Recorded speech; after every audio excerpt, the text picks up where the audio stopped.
والذین اتخذوا مسجدا ضرارا وکفرا وتفریقا بین المؤمنین وإرصادا لمن حارب الله ورسوله من قبل وليحلفن إن أردنا إلا الحسنى والله يشهد إنهم لكاذبون لا تقم فيه أبدا لمسجد أسس على التقوى من أول يوم أحق أن تقوم فيه رجال يحبون أن يطهروا والله يحب المطهرين أفمن أسس بنيانه على تقوى من الله ورضوان خير أم من أسس بنيانه على شفا جرف هار فانهار به في نار جهنم والله لا يهدي القوم الظالمين لا يزال بنيانهم الذي بنوا ريبة في قلوبهم إلا أن تقطع قلوبهم والله عليم حكيم۔ اور کچھ منافق وہ ہیں جنہوں نے نقصان پہنچانے کے لیے اور کفر کے سبب اور مسلمانوں میں تفرقہ ڈالنے کے لیے اور اس شخص کے انتظار کے لیے مسجد بنائی جو پہلے سے اللہ اور اس کے رسول کا مخالف ہے، اور وہ ضرور قسمیں کھائیں گے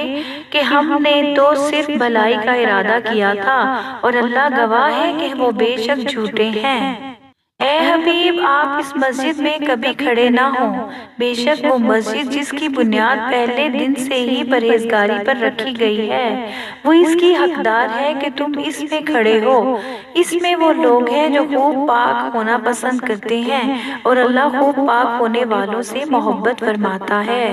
تو کیا جس نے اپنی عمارت کی بنیاد اللہ سے ڈرنے اور اس کی رضا پر رکھی وہ بہتر ہے، یا وہ جس نے اپنی عمارت کی بنیاد ایک کھائی کے کنارے پر رکھی جو گرنے والی ہے، پھر وہ عمارت اس اپنے بانی کو لے کر جہنم کی آگ میں گر پڑے اور اللہ ظالموں کو ہدایت نہیں دیتا۔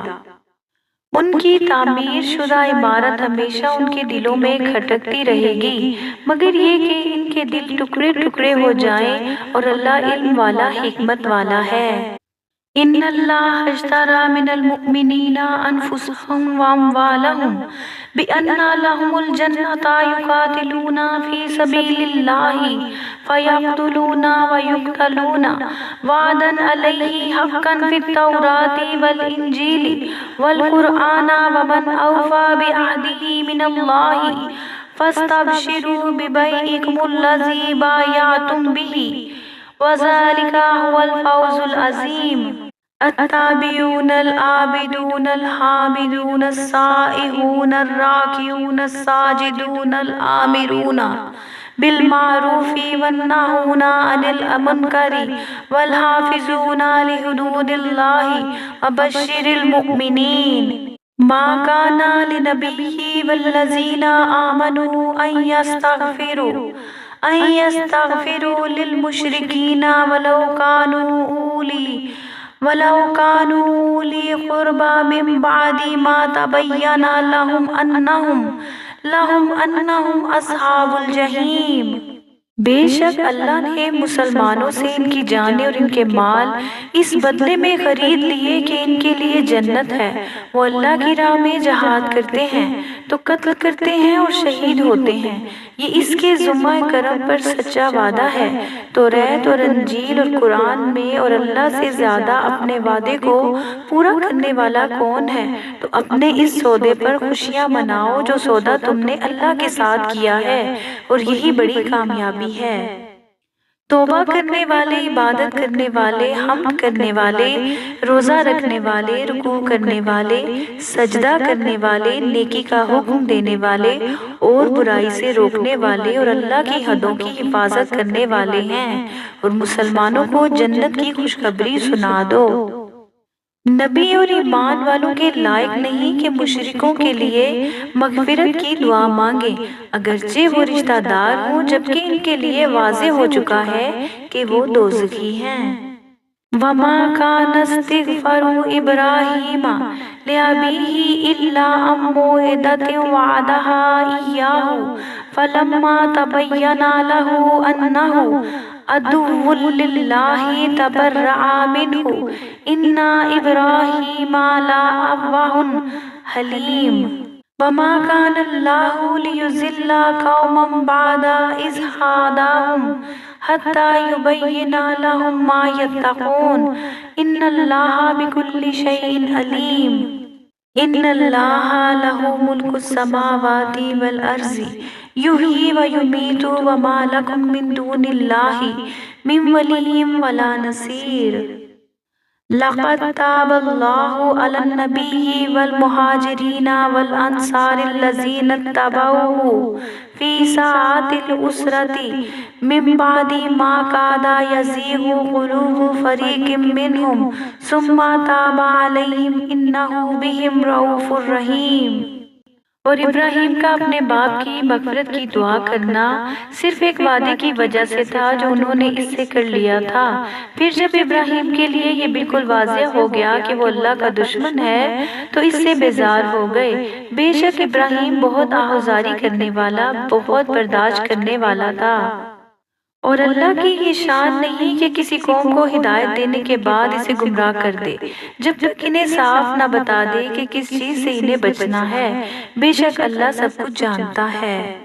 بے شک اللہ ہی کے لیے آسمانوں اور زمین کی سلطنت ہے، وہ زندہ کرتا ہے اور وہ مارتا ہے، اور اللہ کے سوا نہ تمہارا کوئی حامی ہے اور نہ مددگار۔ بے شک اللہ کی رحمت متوجہ ہوئی نبی اور ان مہاجرین اور انصار پر جنہوں نے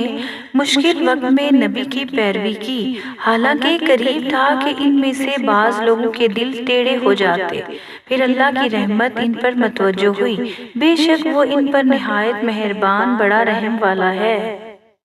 وَعَلَى الثَّلَاثَةِ الَّذِينَ خُلِّفُوا حَتَّى إِذَا ضَاقَتْ عَلَيْهِمُ الْأَرْضُ بِمَا رَحُبَتْ وَضَاقَتْ عَلَيْهِمْ أَنفُسُهُمْ وَظَنُّوا أَن لَّا مَلْجَأَ مِنَ اللَّهِ إِلَّا إِلَيْهِ ثُمَّ تَابَ عَلَيْهِمْ لِيَتُوبُوا إِنَّ اللَّهَ هُوَ التَّوَّابُ الرَّحِيمُ۔ يَا أَيُّهَا الَّذِينَ آمَنُوا اتَّقُوا اللَّهَ وَكُونُوا مَعَ الصَّادِقِينَ۔ ما كان لأهل المدينة ومن حولهم من الأعراب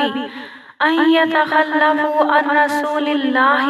ولا يرغبوا بأنفسهم عن نفسه ذلك بأنهم لا يصيبهم ظمأ ولا نصب ولا مخمصة في سبيل الله ولا يدعون موطئا يغيظ الكفار ولا ينالون من عدو نيلا إلا كتب لهم به عمل صالح إن الله لا يضيع أجر المحسنين۔ ولا ينفقون نفقة صغيرة ولا كبيرة ولا يقطعون واديا إلا كتب لهم ليجزيهم الله أحسن ما كانوا يعملون۔ اور ان تین پر بھی رحمت ہوئی جن کا معاملہ موقوف کر دیا گیا تھا، یہاں تک کہ جب زمین اپنی وسعت کے باوجود ان پر تنگ ہو گئی اور وہ اپنی جانوں سے تنگ آ گئے، اور انہوں نے یقین کر لیا کہ اللہ کی ناراضگی سے بچنے کے لیے اس کے سوا کوئی پناہ نہیں، تو اللہ نے ان کی توبہ قبول فرما لی تاکہ وہ تائب رہیں۔ بے شک اللہ ہی توبہ قبول کرنے والا مہربان ہے۔ اے ایمان والو، اللہ سے ڈرو اور سچوں کے ساتھ ہو جاؤ۔ اہل مدینہ اور ان کے ارد گرد رہنے والے دیہاتیوں کے لیے مناسب نہیں تھا کہ وہ اللہ کے رسول سے پیچھے بیٹھے رہیں، اور نہ یہ کہ ان کی جان سے زیادہ اپنی جانوں کو عزیز سمجھیں۔ یہ اس لیے ہے کہ اللہ کے راستے میں انہیں جو پیاس یا تکلیف یا بھوک پہنچتی ہے، اور جہاں کفار کو غصہ دلانے والی جگہ پر قدم رکھتے ہیں، اور جو کچھ دشمن سے حاصل کرتے ہیں، ان سب کے بدلے ان کے لیے نیک عمل لکھا جاتا ہے۔ بے شک اللہ نیکی کرنے والوں کے اجر کو ضائع نہیں فرماتا۔ اور جو کچھ تھوڑا اور زیادہ وہ خرچ کرتے ہیں اور جو وعدی وہ طے کرتے ہیں، سب ان کے لیے لکھا جاتا ہے تاکہ اللہ ان کے بہتر کاموں کا انہیں بدلہ عطا فرمائے۔ وَمَا كَانَ الْمُؤْمِنِينَ لِيَنْفِرُوا كَافَّةً فَلَوْلَا نَفَرَ مِنْ كُلِّ فِرْقَةٍ مِّنْهُمْ طَائِفَةٌ لِيَتَفَقَّهُوا فِي الدِّينِ وَلِيُنذِرُوا قَوْمَهُمْ إِذَا رَجَعُوا إِلَيْهِمْ لَعَلَّهُمْ يَحْذَرُونَ يَا أَيُّهَا الَّذِينَ آمَنُوا قَاتِلُوا الَّذِينَ يَلُونَكُم مِّنَ الْكُفَّارِ وَلْيَجِدُوا فِيكُمْ غِلْظَةً وَاعْلَمُوا أَنَّ اللَّهَ مَعَ الْمُتَّقِينَ وَإِذَا مَا أُنزِلَتْ سُورَةٌ فَمِنْهُم مَّن يَقُولُ أَيُّكُمْ زَادَتْهُ هَٰذِهِ إِيمَانًا فَأَمَّا الَّذِينَ آمَنُوا فزادتهم إيمانا وهم يستبشرون وأما الذين في قلوبهم مرض فزادتهم رجسا إلى رجسهم وماتوا وهم كافرون أولا يرون أنهم يفتنون في كل عام مرة أو مرتين ثم لا يتوبون ولا هم يذكرون وَإِذَا مَا أُنزِلَتْ سُورَةٌ نَظَرَ بَعْضُهُمْ إِلَى بَعْضٍ هَلْ يَرَاكُم مِّنْ أَحَدٍ ثُمَّ انصَرَفُوا صَرَفَ اللَّهُ قُلُوبَهُم بِأَنَّهُمْ قَوْمٌ لَّا يَفْقَهُونَ۔ اور مسلمانوں سے یہ تو ہو نہیں سکتا کہ سب کے سب نکل جائیں، تو ان میں ہر گروہ میں سے ایک جماعت کیوں نہیں نکل جاتی تاکہ وہ دین میں سمجھ بوجھ حاصل کریں، اور جب ان کی طرف واپس آئیں تو وہ انہیں ڈرائیں تاکہ وہ ڈر جائیں۔ اے ایمان والو، ان کافروں سے جہاد کرو جو تمہارے قریب ہیں، اور وہ تم میں سختی پائیں، اور جان رکھو کہ اللہ پرہیزگاروں کے ساتھ ہے۔ اور جب کوئی سورت اترتی ہے تو ان منافقین میں سے کوئی کہنے لگتا ہے کہ اس سورت نے تم میں کس کے ایمان میں اضافہ کیا ہے، تو جو ایمان والے ہیں ان کے ایمان میں تو اس نے اضافہ کیا اور وہ خوشیاں منا رہے ہیں، اور جن کے دلوں میں مرض ہے تو ان کی ناپاکی پر مزید ناپاکی کا اضافہ کر دیا اور وہ کفر کی حالت میں مر گئے۔